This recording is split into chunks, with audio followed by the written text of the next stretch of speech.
Tem gente que tem medo do escuro, outros têm medo da altura. Agora, e você? Já sentiu aquele calafrio só de olhar uma imagem do oceano profundo? Já teve a sensação de que tem algo lá embaixo, te olhando? Mesmo sem ver nada, seu corpo congela, seus olhos fixam e sua mente começa a inventar horrores que você nem sabia que era capaz de imaginar. Se sim, bem-vindo ao clube. Talvez você tenha talassofobia, o medo de corpos de água profunda. E não, isso não é frescura, nem drama. É mais comum do que parece e mais lógico do que você imagina. A talassofobia vem do grego thalassa, que significa mar, e phobos, que significa medo, mas ela vai muito além do medo comum de nadar ou de tubarões. Ela está ligada a um pavor profundo, quase primitivo, da vastidão escura, silenciosa e desconhecida dos oceanos, lagos profundos e até represas. É aquele tipo de medo que ativa o instinto de sobrevivência, aquele que diz: não desce aí, você não pertence a esse lugar. E faz sentido, afinal, o mar cobre mais de 70% da superfície do planeta, e até hoje nós exploramos menos de 5% disso, ou seja, a gente sabe mais sobre a superfície da Lua do que sobre o fundo dos nossos próprios oceanos. Você entendeu o peso disso? A talassofobia, portanto, não é o medo do mar, é medo do vazio, medo do que não se vê, medo do que pode estar lá. Existem relatos de pessoas que não conseguem nem olhar para a imagem debaixo d'água. Fotos em que parece só uma silhueta escura embaixo do mergulhador, por exemplo, já são suficientes para dar falta de ar. Algumas descrevem isso como um medo do silêncio molhado. Outras dizem que é o tamanho das coisas que mais incomoda, a escala, a sensação de ser minúsculo, impotente, vulnerável.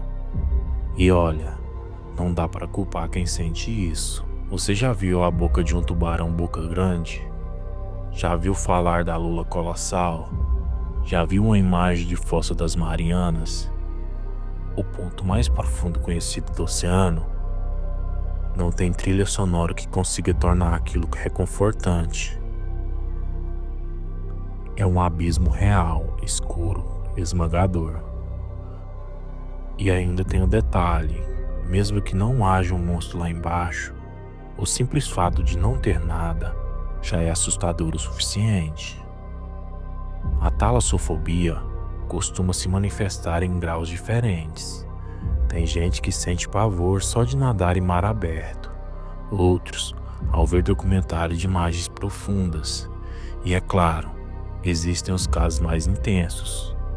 Pessoas que evitam aviões que voam sobre o oceano, ou até mesmo temem piscinas muito profundas com piso escuro. Sim, piscinas.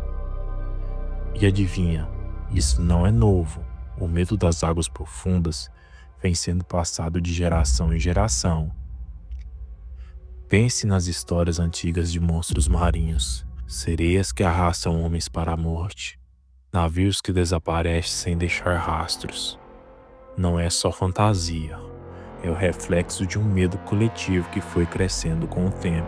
A ciência sugere que esse medo pode estar ligado ao instinto de autopreservação. Afinal, nossos ancestrais que tinham mais cautela com ambientes perigosos eram os que sobreviviam. E o mar, por mais bonito que seja, sempre foi perigoso. Mas a coisa mais curiosa sobre esse medo não é o que ele provoca no corpo, mas o que ele provoca na mente.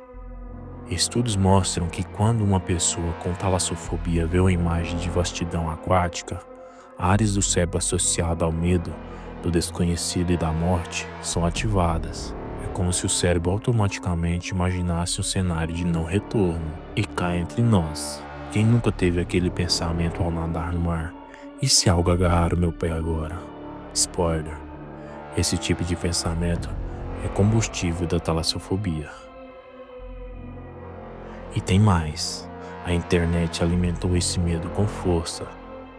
Foram surgindo imagens em fóruns, comunidades do Reddit e páginas de terror que brincam com esse tema. Surgiram até um termo estético para isso: talassofobia core, que reúne fotos e vídeos que causam calafrio só de olhar. São navios naufragados, mergulhadores flutuando sobre buracos negros no mar e criaturas que, bom, ninguém sabe se são reais. E por falar em real, sabe o que é pior? As criaturas reais. Peixes com dentes humanos, tubarões com mais de 30 milhões de anos, enguias que brilham no escuro, e tudo isso está lá, no fundo, em silêncio.